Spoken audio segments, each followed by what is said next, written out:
मुझे आपकी फिक्र है पाकिस्तानियों, जो आज मुल्क से हो रहा है, मुझे आपकी फिक्र है।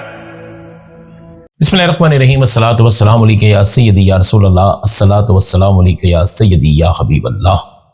तमाम सुनने वालों को अस्सलामु अलैकुम, मैं हूं राना अज़ीम और आप देख रहे हैं मेरा व्लॉग।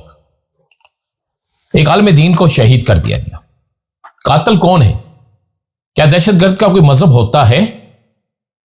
और आज जो हो रहा है इसके पीछे कौन है? अडयाला में एक बार फिर मैदान लग गया है।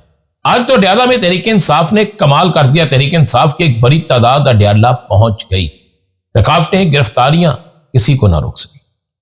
4 महीने और फारिग होने जा रहे हैं। ये किसने कहते? बानी तहरीक इंसाफ से रात के कौन मिला था? किस जगह मुलाकात हुई थी? इन सारी खबरों पे बात करेंगे, लेकिन उससे पहले आइए मेरे साथ इस दुआ में शामिल हो जाए, वो दुआ जो हमेशा मैं आपके लिए और अपने लिए करता हूं। अल्लाह ताला के साथ हम सबको ईमान वाली, सेहत, तंदुरुस्ती वाली, इज्जत वाली लंबी उम्र अता फरमाए, और जब भी जिंदगी का हाथ हो तो ईमान पर हो, और जन्नतुल बकी हमें नसीब में मिले। आमीन सुम आमीन सुम आमीन सुम आमीन।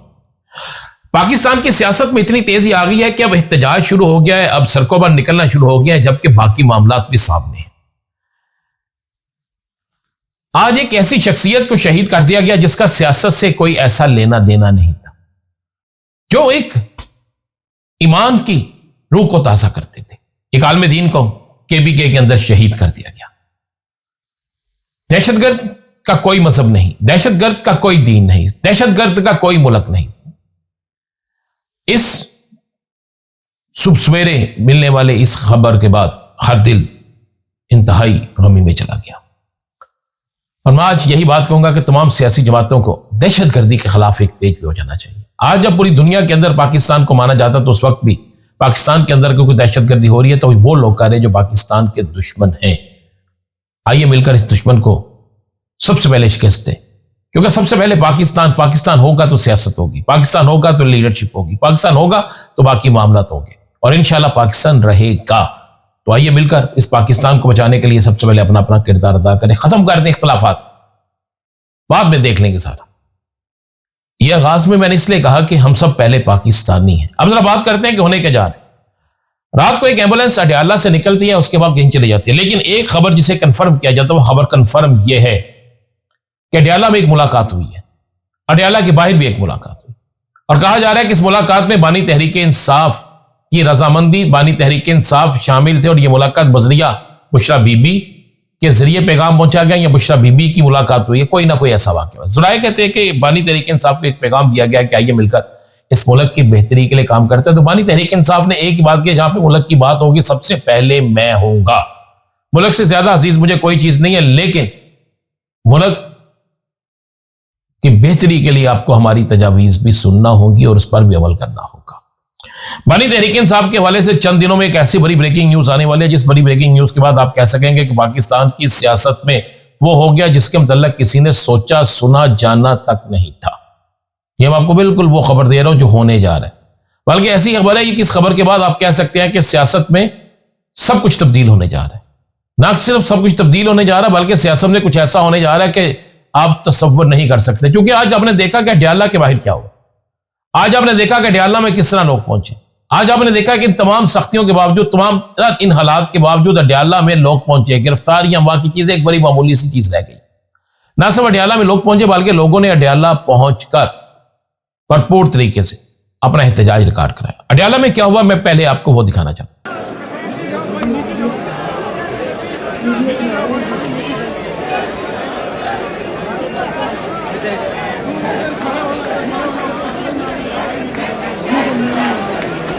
अडयाला में होने वाली तकारीर को भी सुनिए। हम बतौर रुकन, बतौर भाई भी तो आते हैं, तो गुफ्तगू की जाएगी। देखिए इसमें यानी आज की जो कॉल है वो पीटीआई की तरफ से नहीं है, आप ये कह रहे हैं? सलमान, देखिए ये खान साहब से मुलाकात का दिन है, और कोई वजह नहीं है कि पीटीआई से इखलास रखने वाला कोई कारकुन जो है, तमाम लीडर कोई नहीं है, हम सब कारकुन हैं, कि यहाँ ना आए। अगर कोई नहीं आता तो उसके पास कोई वजह होनी चाहिए। اس میں میں یہ کہنا کہ یہ باقاعدہ کال ہے یا نہیں ہے، یہ بہن کی کال ہے یا نہیں ہے، بہرحال یہ ایک دن ہے جو قانون کے تحت مقرر ہے خان صاحب سے ملاقات کے لیے، اور اس دن اگر ملاقات نہیں کرائی جاتی تو یہ آئین اور قانون کی خلاف ورزی ہے، خان صاحب کے حقوق کی خلاف ورزی ہے، وکلاء اور بہنوں کے حقوق کی خلاف ورزی ہے۔ اس خلاف ورزی پہ اگر کوئی احتجاج نہیں کرتا تو اس کو بتانا ہوگا کہ وہ کیوں احتجاج نہیں کرتا۔ رمضان کی بہنوں سمیت باقی سب لوگوں کے بیانات کو بھی سن۔ عمران خان کا تھا، میرے خیال میں انہوں نے پہلے بیچ دیا تھا، بڑی لوگوں نے لیا تھا، کسی نے سی ڈی اے نے پوری بلڈنگ کھڑی کروا دی، تب تو ان کو نظر نہیں آ رہا تھا کہاں کھڑی کرے، تو ہمیں کیا پتا کہ کسی نے اس میں کوئی غلطی ہے۔ میرا تھا، میں نے تو ایک قسط تھی اس نے کینسل کر دیا، میرے تو پیسے بھی کھا گیا۔ آپ دعا کریں، انشاءاللہ پارلیمنٹیرینز آئیں گے، سینیٹرز آئیں گے، ایم پی ایز آئیں گے۔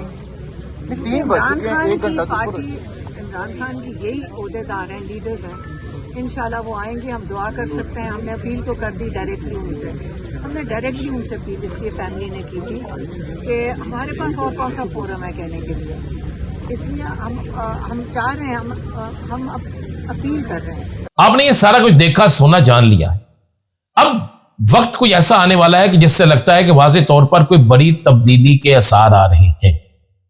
ایک تو اسلام آباد کی ایک بڑی عمارت کو جیسے خالی کرانے کا کام شروع ہوا تو بڑے چہرے بے نقاب ہوئے، اور اس کے بعد میں نے آپ کو بتایا کہ ایک ایسا فیصلہ آ چکا ہے کہ بڑی بڑی گرفتاریاں ہونے جا رہی ہیں۔ اس کے بعد بانی تحریک انصاف کی رہائی کے لیے تحریک کا تیز ہونا، اور اس کے بعد اچانک سے دہشت گردی میں اضافہ ہو جانا، یہ ساری چیزوں کو اگر آپ جوڑیں تو لگتا ہے کہ ہمارا دشمن یعنی اس پاکستان کا دشمن انتہائی متحرک ہو چکا ہے۔ لیکن اس کے باوجود سیاسی جماعتوں کو ایک کا کرنا ہوگا۔ بانی تحریک انصاف کے حوالے سے میں آپ کو خبر دے رہا ہوں کہ بہت جلد بانی تحریک انصاف کی رہائی کے لیے آپ کو سڑکیں گرم نظر آئیں گی، کیونکہ یہ تحریک انصاف فیصلہ کر چکی ہے۔ دوسری طرف ایک رائے یہ بھی جاری ہے کہ ایک طرف مصالحت کا معاملہ چلے، ایک طرف آپس میں مل کر بیٹھنے کی بات چلے، تو دوسری طرف کے پی کے اندر گورنر راج کا بھی مطالبہ زور پکڑنا شروع ہو جائے گا، اور یہ مطالبہ آج سے زور پکڑنا شروع ہو چکا ہے۔ اس مطالبے کے پیچھے کون ہے، یہ آنے والے دنوں میں ساری چیزیں کلیئر ہو جائیں گی، لیکن ایک بات بڑی کلیئر ہے کہ کچھ ایسا ہونے جا رہا ہے جس سے سارے کے سارے لوگ پریشان ہیں، چاہے وہ حکومت میں ہو، چاہے وہ اپوزیشن میں ہو، چاہے وہ کسی جگہ بھی ہو، سب کے سب نہ صرف پریشان ہیں بلکہ وہ یہ کہہ رہے ہیں کہ یہ جو ہونے جا رہا ہے یہ ہم سب کو لے ڈوبے گا، یہ جو ہونے جا رہا ہے اس کے ہونے سے ہمیں انتہائی آنے والے وقتوں میں پریشانی ہوگی، یعنی پاکستان کا جمہوری نظام جو ہے اس سے بھی خطرہ ہے، کیونکہ جب جو جمہوری نظام اس طریقے سے نہ کچھ کر سکے جو کرنا چاہیے تو پھر معاملات کسی اور طرف جاتے ہیں۔ اب اچانک سے ایک دورہ منسوخ ہو گیا، وہ دورہ ہے بڑے میاں صاحب کا، جنہوں نے کشمیر جانا تھا۔ صبح سے یہ چمگوئیاں چل رہی تھی کہ میاں صاحب نے کشمیر جانے کا پلان ناکام چھوڑ دیا۔ میاں صاحب کیوں نہیں کشمیر جا رہے؟ کیا میاں صاحب کو کسی نے کہا ہے؟ کیا میاں صاحب کو روکا گیا ہے؟ یا میاں صاحب خود رکے؟